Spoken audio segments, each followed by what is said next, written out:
Hi there and welcome to this month's Team Brief podcast.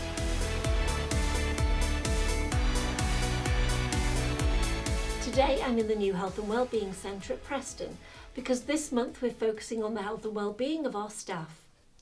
We now have a dedicated health and wellbeing team who arrange a variety of different activities and services to help ensure that our staff feel supported and cared for while you're working here at the hospital. And they're organising things such as mindfulness sessions, which you can see taking place here at the moment. Nicola Walsh is our Health and Wellbeing Project Coordinator. So, Nicola, you've been fundamental in ensuring that we have a lot of things going on in this part of the organisation around health, wellbeing and mindfulness. What sort of things have you been involved with? Okay, well, in the last 2 or 3 months that I've been in post, we've been involved in joining up dots for people. So if people wanted yoga sessions but didn't know that they were taking place, we've been working on helping people to learn where things are. We've been working on health and wellbeing promotions and events such as Stoptober this month. And generally, we've been trying to really raise awareness of health and wellbeing because everybody has a different definition of it.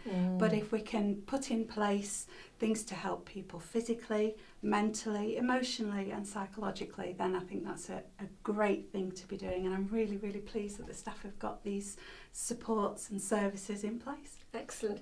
And I saw your newsletter. So how often is the newsletter going to go out? Okay, well at the moment it's going out monthly. It can go out as an e-copy. If people want to receive that to their inbox, they just need to get in touch with us at Health and Wellbeing. We're on the global email address. Okay. We also put out hard copies of that as well, and it details the month's events, the month's health promotion calendar events.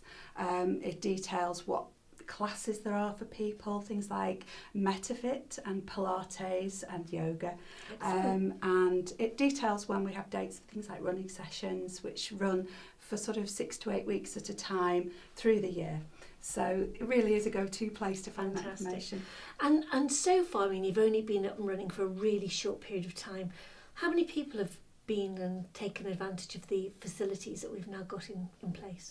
Well, it is still, as you say, very in its early days. We now have on Tuesdays and Wednesdays a drop-in day so that people can come to the centre here at Preston. So at the moment we've got very small numbers, but we're hoping that will grow now that people are aware that they can pop in, use the arts and crafts. They can come in for therapies 1 or 2 days a month, and again we're hoping to grow that. So, people are definitely wanting it and engaging. When we're doing outreach work, so popping out to do blood pressure pop-up clinics and things like that, we have a huge uptake.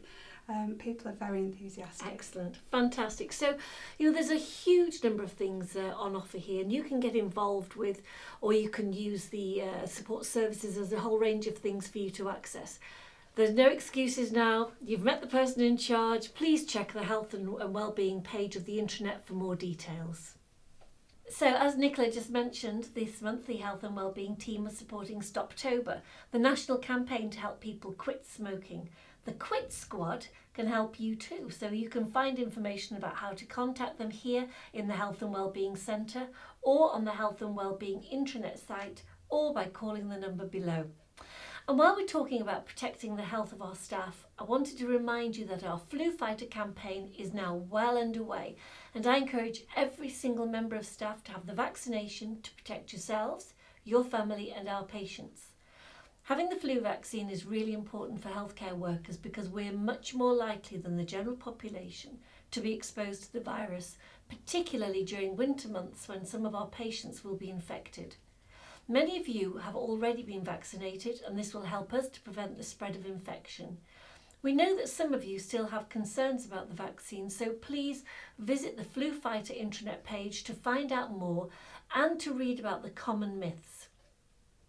Our flu vaccinators are making their way around clinical areas on a weekly basis to make sure the vaccine is as accessible as possible for you.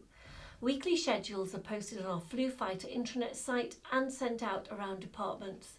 It takes only a few minutes to get vaccinated and you could win a prize.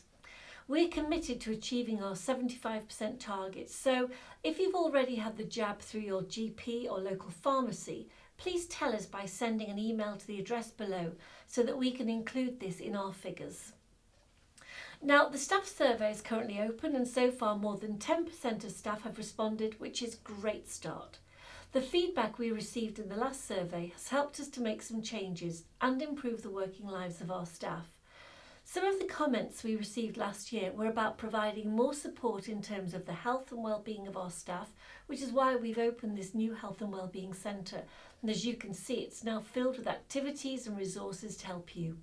So the staff survey really does make a difference, and we really do value your thoughts. So please fill it in, be honest, the answers are confidential. You should have received an email asking you to complete the survey, and if you can't access a computer in your department, you can use the PCs in the libraries. We've set a target for ourselves of at least 45% of staff to complete the questionnaire. You can see here how each of the divisions are doing so far. I expect all managers to encourage their teams to complete the questionnaire and allow time for them to do so. You could even win a prize. Check the intranet for more details. Next, I just wanted to give you an update about the emergency department at Chorley. I'm sure most of you will have seen in the news that we plan to reopen the department for 12 hours a day when the new 24-hour urgent care centre opens, which is likely to be sometime in January. You'll remember that back in August I formally requested that NHS Improvement commissioned an independent review to look at our situation. They've now issued their report and they've concluded it is not possible for the emergency department at Chorley to reopen 24 hours a day. The report found that there is a basis in which to start to reinstate the emergency department for 12 hours a day. And NHS Improvement has concluded that to do so before the new 24/7 urgent care centre opens would make excessive demands of our staff, risk patient safety and compromise our ability to run the major trauma centre. A new provider called GoToDoc has been commissioned by the CCG to take over the urgent care centre from January 2017, which gives us the opportunity to redeploy our staff and work in a different way so that we can safely reinstate the emergency department part-time. We've also just successfully appointed a middle grade doctor who will be joining us in December, and we'll be continuing to try to recruit more as well as extra consultants and nurses to ensure the service is sustainable. Until we can make these further appointments, our emergency department staff have agreed to work extra hours to keep the service running. A sincere thank you to all of them for their continued support and commitment. I know that this has been a really challenging time. We're now working through the implications of reinstating the emergency department on the teams and departments that changed how they worked back in April when we made the original decision. Everyone mobilised really quickly then to put arrangements in place. We'll take a little bit more time now to work out what further changes are needed, and we will involve everybody affected in this planning. If you have queries in the meantime, please speak to your head of nursing or divisional director. We'll provide further updates between now and the emergency department reopening in January. And again, a huge thank you to all of you for your support. Now, I'm sure that you'll be aware that the Care Quality Commission has just carried out a full inspection of our hospitals. 40 inspectors were on site and visited lots of different areas and spoke to many of you. On behalf of the Board of Directors, I want to sincerely thank you all for your hard work in preparing for this inspection. I know that many of you have been putting in lots of extra effort and work to ensure that we were as prepared as possible. I also want to thank you for making the CQC inspectors feel incredibly welcome while they were with us. I know it can be daunting and nerve-wracking speaking to them, but I have seen so many wonderful examples of our staff behaving in a professional and friendly manner. We won't know the outcome of the inspection for a couple of months, but I'm confident that we have done our very best to demonstrate the fantastic work that goes on here and to highlight that we provide the best care possible for our patients. We're hopeful the report will reflect this. At this point, we've only received really high-level feedback from the inspection team, and their initial feedback suggests that we've performed well in many areas. However, they've also identified some areas for improvement. None of the feedback was a surprise. We're really well aware of the challenges that we face, but they were extremely complimentary about our staff. They reflected that you are an absolute credit to this organisation. The openness and transparency that each and every one of you displayed really helped the inspection process. The inspectors described seeing staff consistently going the extra mile to deliver great care with a truly patient-centred approach. They were pleased to note that staff were keen and willing to voice their opinions and to share their views. In terms of areas for improvement, the inspectors highlighted our staffing challenges, and although they were assured we had plans in place, improved staffing levels do need to be demonstrated in some areas. Access and flow was another area highlighted, and again the inspectors recognised that we have lots of actions in the pipeline, but improvements in access and patient flow need to be demonstrated and quickly. Finally, there's a need to continue to improve the robustness of some of our internal systems to strengthen our assurance processes. Clearly, we'll share more detailed feedback with you once the formal report is received. The CQC will be carrying out an unannounced visit in the next week or so. This is normal. It happens as part of the inspection process, so please continue with your focus on doing the best that you can for our patients. We know you will. Again, I just want to thank everybody for your commitment and dedication during this inspection. I'm incredibly proud of all of you and absolutely blown away by the amazing things that you do each and every day. Now, let's take a look at our performance figures.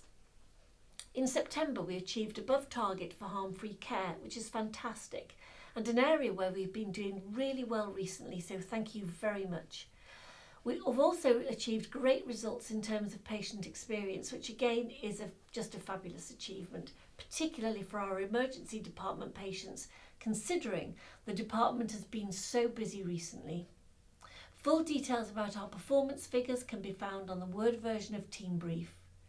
And finally, I wanted to remind you that NHS Fab Change Day is happening this month, and it's an opportunity for you and your team to demonstrate how you have or plan to make a difference by making a change. NHS Fab Change Day is a nationwide event that's taking place on the 19th of October, and it's the biggest day of collective action for improvement in the history of the NHS. So get thinking about what ideas you have and what you can do to make a change. Suggestion boards will be put up around wards and departments for you to submit your ideas, and there'll be loads of activities taking place on the day, including coffee breaks to share your ideas with others, and myself and the other executive directors and senior managers will be visiting departments to discuss suggestions. Keep an eye on the intranet for more details. If you've got an idea and you don't know how to implement it, just speak to your line manager and you can share your Change Day idea via the email address below. So that's it for this month. Thank you to the Health and Wellbeing team for showing us around the new centre. Make sure that you come down and have a look at the services that are available for you.